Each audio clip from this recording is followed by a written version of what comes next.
ሰላም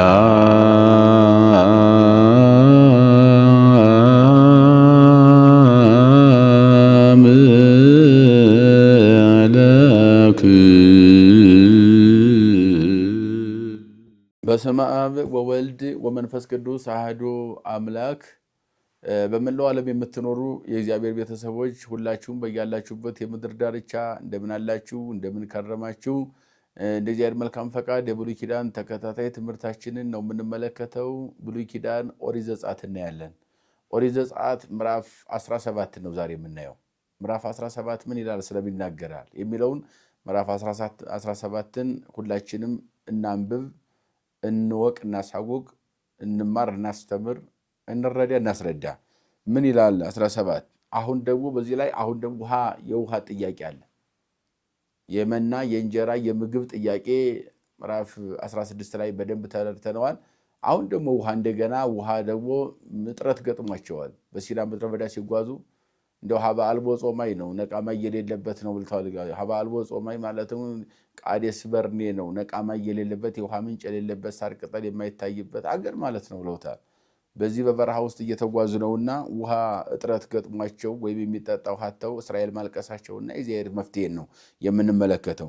ዋንሳ ትዕይንቶሙ ኩሉ ደቂቀ እስራኤል እምገዳም፣ የእስራኤል ልጆች ሁሉ እዚያ ተነሱና ወይም እነሱን ሙሴ አስነሳቸውና ቀሰቀሳቸውና ዘሲን በሲና ምድረ በዳ በበትዕይንቶሙ በቃለ እግዚአብሔር ወበጹ ራፌድ፣ የራሳቸው ቃለ እግዚአብሔር እየነገራቸው እያስተማራቸው እግዚአብሔር እየነገራቸው ጉዞ ጀመሩ። ራፌድ ወደሚባለው ከሲና ምድረ በዳ ከዚያው ሲና ሰፊ ነው። በዚያ ውስጥ በተለያየ ቦታ ራፊድ የሚባለው ነው። ዛሬ በራፊድ ጉዞ ማድረግ በጀመራቸውን ነው። ወአልቦ ህየ ዘይሰተይ ማይ ወይም ዘይሰትዩ ማይ፣ የሚጠጡትን ውሃ ወይም የሚጠጣ ውሃ የለም። ዘይሰተይ ማይ የሚጠጣ ውሃ የለም። የሚጠጣ ውሃ አጥተው ነበረ። ወግእዙ ህዝብ ለሙሴ ወይቤልዎ ሀበነ ማይ ዘንሰቲ፣ ህዝቡ ሙሴን ጠየቁት የምንጠጣው ውሃ የለም አሉ። ወይቤሎሙ ሙሴ ምንተ ትግእዙ ኪያየ፣ ምንድነው የምታናግሩኝ? ወታሜክርዎ ለእግዚአብሔር፣ እግዚአብሔርን ትፈትኑታላችሁን ብሎ ሙሴ ጠየቃቸው። ወጸሙ በህየ ህዝብ ማይ፣ ውሃን ተጠምተዋልና። ዋንጎርጎሩ ለሙሴ ወይቤልዎ ለምንት አውጻእከነ እምግብፅ ከመ ትቅትለነ ምስለ ውሉድነ ወምስለ እንስሳነ በጽም፣ ውሃ አተን ልጆቻችን፣ ሚስቶቻችን፣ ግመሎቻችን፣ እንስሳቶቻችን በአጠቃላይ ልትገለን በውሃ ጥም ለምን አመጣህን ብለው በሙሴ ላይ መጮኻቸውን። ወጸርሃ ሙሴ ሀበ እግዚአብሔር ወይቤ ሚ እገብሮ ለዚህ ህዝብ፣ ይህን ህዝብ ምን ላድርገው አለ። ነስቲተ ክመ ተርፎሙ ወይወግሩኒ በእብን፣ በድንጋይ ይወግሩኛል፣ ሊወግሩኝም ትንሽ ነው የቀራቸው፣ ምን ላድርጋቸው አለ። ወይቤሎ እግዚአብሔር ለሙሴ ቅድሜኮሙ ሁር ለህዝብ ወንሳ ምስሌከ መልህቅተ ህዝብ፣ ታላላቅ ህዝቦችን ከእነሱ መካከል ያዝና ከፊታቸው ሂድ። ወበትርከ በትርህንም ያዝ። በዘቦቱ ዘበጥከ ፈለገ፣ ያንን ወንዙን እንደ መታኸው የኤርትራን ባህር እንደመታኸው ጽብጥ በእዴከ በእጅህም ያዝ። ወትመጽ ለፌ ሀበ አነ እቀውም ለፌ መንገለ ኮክ፣ ወደ ጥንጫው ስትሄድ እኔ በዚያ በጥንጫው እመጣለሁ።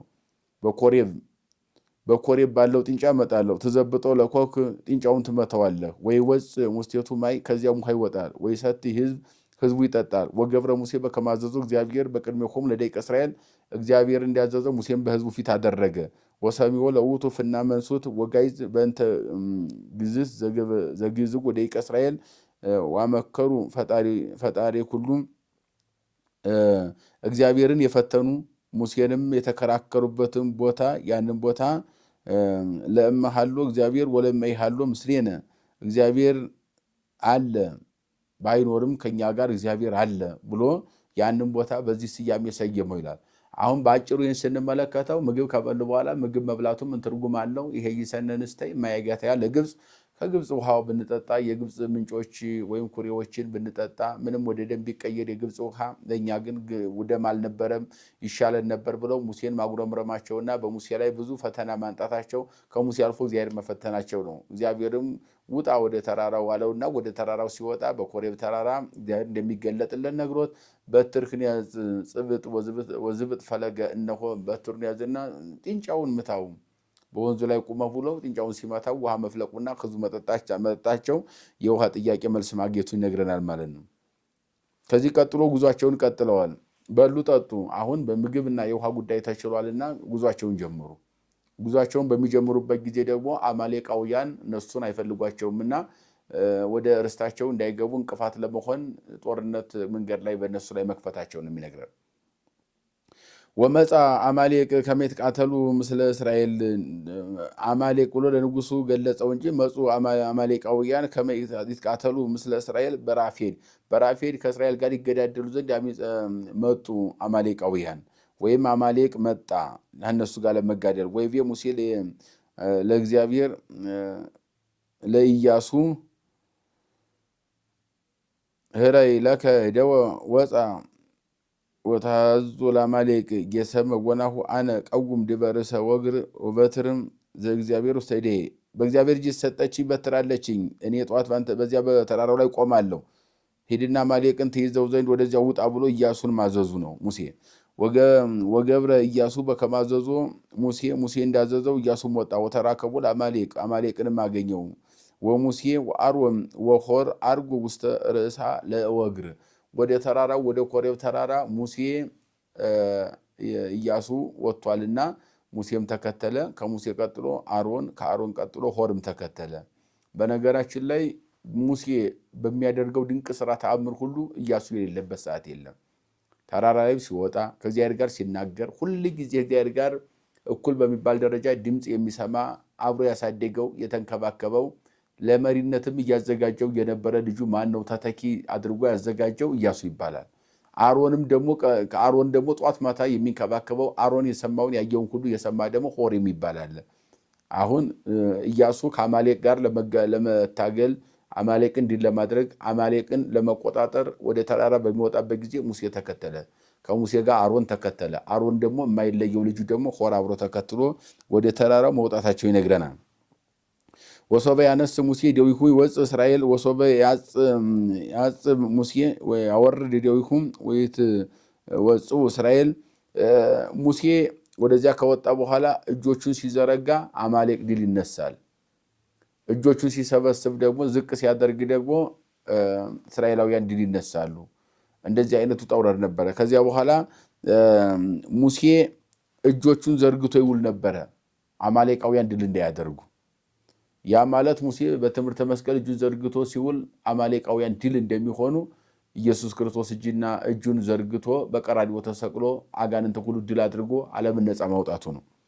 ወእደዊሁ ለሙሴ ክቡድ የሙሴ እጆቹ ከባድ ናቸው።